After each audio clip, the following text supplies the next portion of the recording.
Magkano naman kinikita nyo sa isang araw kung sakasakali? Nasa Uber ako, swelduhan ako doon. Tapos mayroon kaming percentage nasa Uber.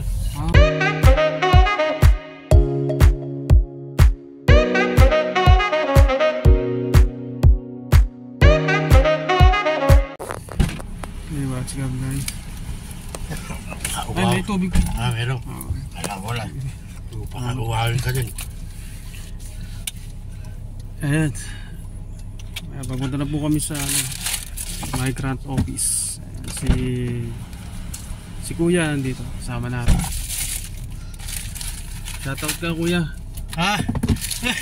Vlog ako eh. Maganda yan. Oo, sa YouTube, sa Facebook.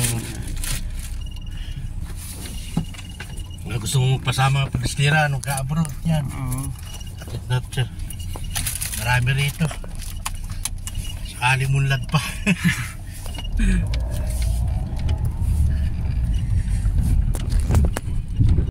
Mga alas 10 mga alas 12. Lalo ngayon, ano ba, Merkules? Huwebes. Last day pa ngayon. Ang tao ngayon. Schedule ko 8:30.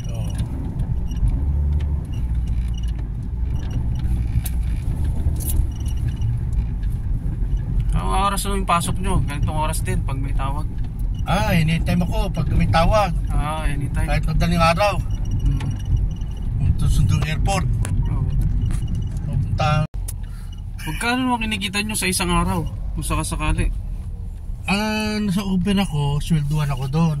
Tapos mayroon kaming percentage nasa Uber. May percentage pa naman. Pag naka 1,000 ka, meron ka 1,000 real. May 100 ka. 100. Yung di pa kami tinatanggal sa taxi ng Saudi Ngayon, itong dala namin private taxi, bali ang boundary namin dito 800 isang linggo.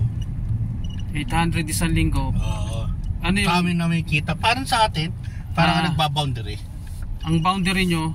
800 isang linggo. 800. Yung sobra sa inyo? Kailangan tago mo. Kaya nga. Yung tatago, lagi ka sa bata, ubos.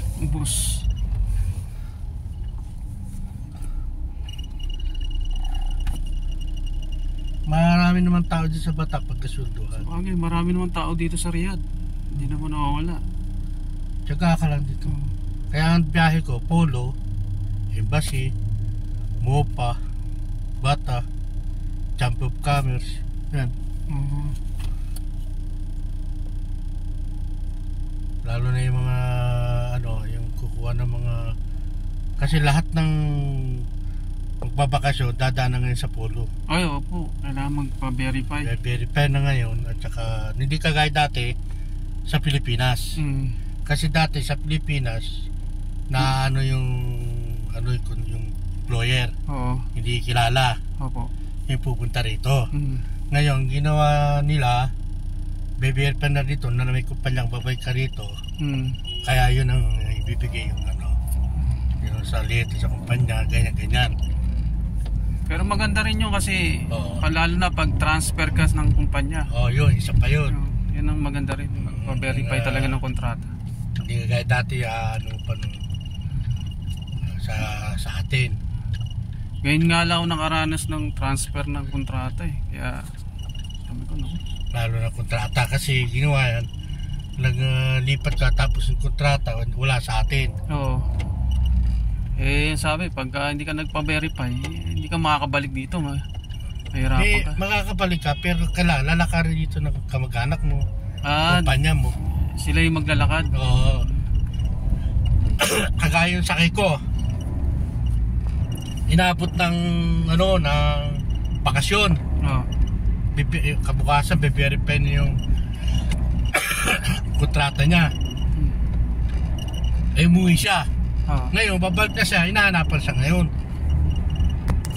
Ang ginawa naman ng kasi sabi naman may kumpanya ka, yun nga guys, at sa mga gusto pong magpunta rito at umanap po ng taxi na masasakyan, ayan, kontakin nyo lang po si Sir Orlando. Ayan, at ilalagay ko po yung kanyang number dito sa may description para sa mga gusto pong bumiyahe ng Riyadh at kailangan po ng taxi, lalo na mga Pilipino. Ayan, kontakin nyo lang po si Sir Orlando at nasa description ko po yung kanyang number. Ayan, thank you so much at ayan, pakisuportahan lang po natin yung ating mga Pilipino na nagtatrabaho rin po dito sa Riyadh, lalo na yung mga taxi driver. Ayan. Nakita ko po paano po sila magtrabaho. Ayan, 24 hours. Ayan. Ayan, shoutout po sa iyo kay Sir Orlando at yung kanyang number po ay nasa description ko po. Ayan, sa mga gusto pong renta ng taxi, Pinoy Taxi, ayan, kontakin nyo lang po si Sir Orlando, nasa description ko po. Ayan, thank you so much.